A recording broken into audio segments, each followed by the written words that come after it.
Right, hello folks, it's Gordon here. Hope all is well with you.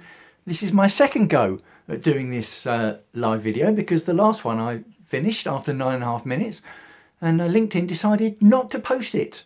There might have been some bad words. Now, I've called this video Self-Doubt Sabotage, and it certainly applies to passionate creatives. If you can relate to the label of a passionate creative, you will know all about self-doubt. And to be honest, I think self-doubt applies to anybody. So I had some self-doubt this morning and I used a technique to deal with it. So I thought about it and I thought, well, I'll do a live about that technique and some other techniques to sabotage self-doubt and what you should absolutely never do when you come across self-doubt.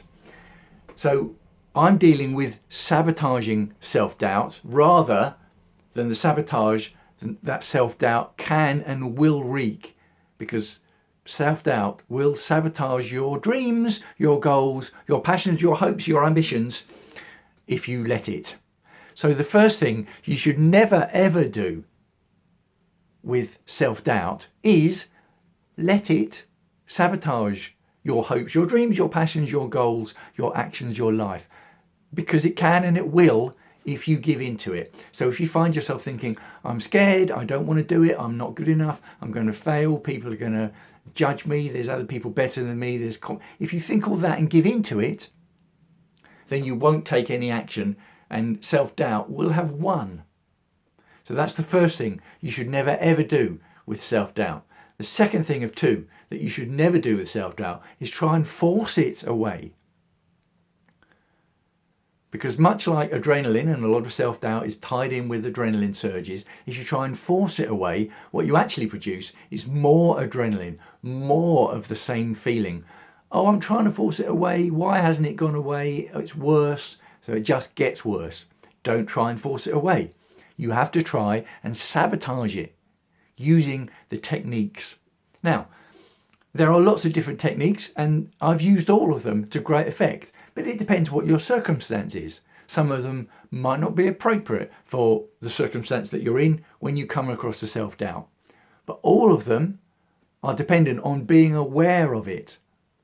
So when you find yourself thinking, oh, I'm scared, I don't want to do it, I'm not good enough, I'm going to fail, people are going to judge me, etc., etc., etc., recognize it. You think, right, that is self-doubt. And rather than letting self-doubt sabotage me, I am going to sabotage the self-doubt. And once you've done that, you can then move on to one of the techniques, not forcing it away, but sabotaging it, which will help it go on its way. The first one is self-talk and breathing exercises. They can work absolute wonders. Breathing exercises will help calm the physical side as well as the mental side, can help relax adrenaline surges, and self-talk will overcome self-doubt. Mindfulness gets you in the moment and stops the panic and the blaring sirens of self-doubt. Can work wonders. Another way of sabotaging self-doubt is to get outside. If you're stuck inside and struggling with self-doubt, the walls can close in and everything can feel a bit claustrophobic and oppressive. Once you get outside, you are changing the perspectives for your brain to feast on. You're getting fresh air and oxygen into your body and around your body from the exercise and to your brain as well. You're seeing other people and other things and you're connecting more with the world when you're outside. And what that does, all these different inputs into your brain, they will interrupt and, oh yes, sabotage the self-doubt neurological pathways which you've been concentrating on. Works an absolute treat. Now, if you don't want to go outside or can't go outside, and I thought about going out this morning but didn't because it was absolutely it was raining really hard here. So I thought I'm not going out, I'm going to stay inside, is exercise/movement. Now I had to do some planking because I'm doing some work on my stomach ongoing, so I did some planking. But it could be just standing up for 10 minutes. Honestly, walking on the spot, stretching, It doesn't have to be a fitness workout, just some kind of body movement to move the circumstances, to change the goalpost, to disrupt the current situation. It can really work wonders. And again, it will get the blood and the oxygen around your body and the brain. Something else you can do to sabotage self-doubt is do it anyway. Feel the fear and do it anyway. The old mantra, the book written by Susan Jeffers called that. It's a great book, by the way. If you haven't read it, I recommend you do read it. I remember from my performing experience, when you get adrenaline before you go on stage, not necessarily scared adrenaline, you can still be confident, but still have adrenaline. Once you recognize what it is from that awareness, you go on stage despite it. You don't try and force the adrenaline away. You don't wish it wasn't there. You accept that you're going to feel it and you go on and do it anyway. So feeling the fear and doing it anyway is a great way to sabotage self-doubt.